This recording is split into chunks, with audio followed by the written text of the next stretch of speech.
Thank you, Secretary. Let's start with the latter, the region and the ongoing humanitarian catastrophe in Gaza.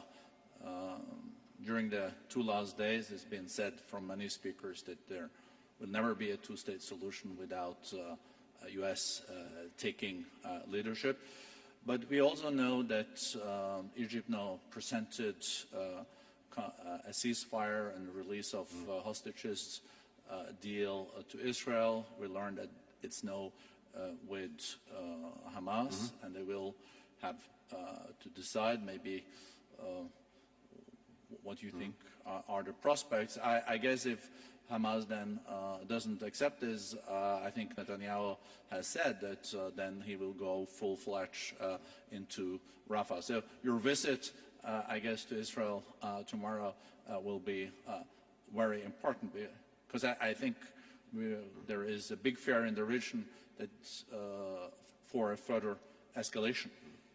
Well, I think there's a lot to be said about this, of course, but to try to put it in a nutshell, a few things are important. One, we strongly support Israel in its effort to ensure that what happened on October 7th never happens again. But at the same time, we are determined to do everything we can to bring an end to the terrible human suffering that we're seeing every single day in Gaza among children, women, men, who've been caught in a terrible crossfire of Hamas's making. And so maximizing protection of civilians, maximizing the support that gets to them, this is very much our focus. Now, the quickest way to bring this to an end is to get to a ceasefire and the release of hostages. And as you said, there's been an extraordinary effort that's been made, and I really want to thank profoundly our friends from Qatar and Egypt who've been playing an instrumental role in trying to get this ceasefire and release of hostages. A major effort that's been made over the last couple of months to get to that ceasefire, to get the hostages out. And right now, as you said, Hamas has before it a proposal that is extraordinarily generous on the part of Israel. And in this moment, the only thing standing between the people of Gaza and a ceasefire is Hamas. They have to decide, and they have to decide quickly. So we're looking to that, and I'm hopeful that they will make the right decision, and we can have a fundamental change in the dynamic. But let's say that Hamas turns it down. You will still recommend Prime Minister Netanyahu tomorrow not to go ahead with the attack on Rafah? We've said clearly, and for some time now, on Rafah, that in the absence of a plan to ensure that civilians will not be harmed, we can't support a major military operation in Rafah, and we have not yet seen a plan that gives us confidence that civilians can be effectively protected. But if there is an agreement, ceasefire, release of some hostages, there will then need to be a plan for the way forward. And That's right. destructions in Gaza is like a war zone now. But will there be any appetite from any donor to support a rebuilding without a political plan? Because it was rebuilt 10 years ago after the last war and invested billions. And I guess there is also no donors today that want to do this again without a political path. And do you think there can be a political path? And, you know, with Hamas still there, it's going to be complicated, because I guess Gaza has to be run then by others than Hamas.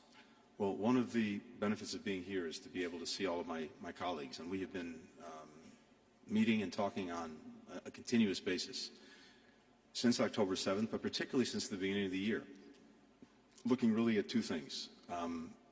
The need to be ready for a day-after plan for Gaza, to include what is to be done about security, what's to be done about governance and administration, what is to be done about the humanitarian and reconstruction needs.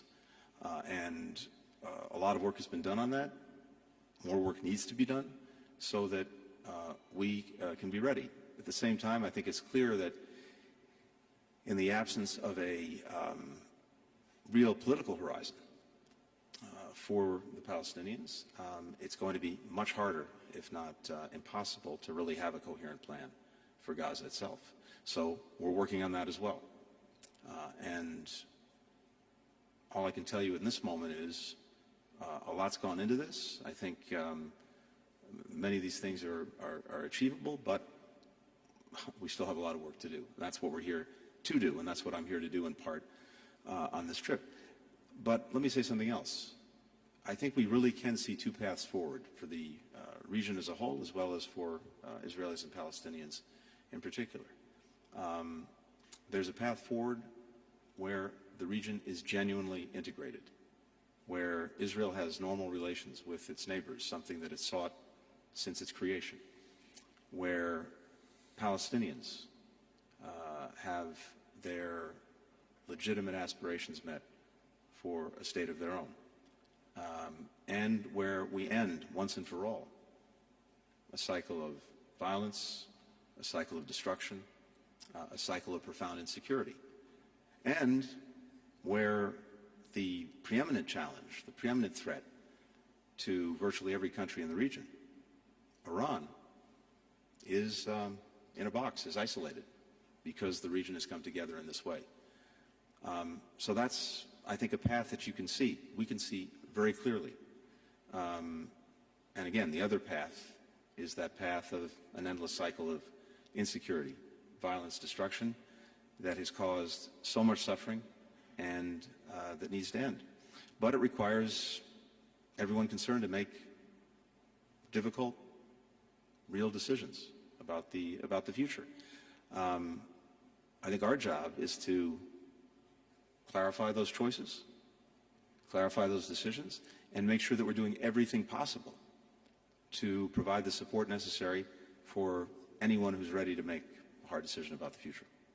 And I know you're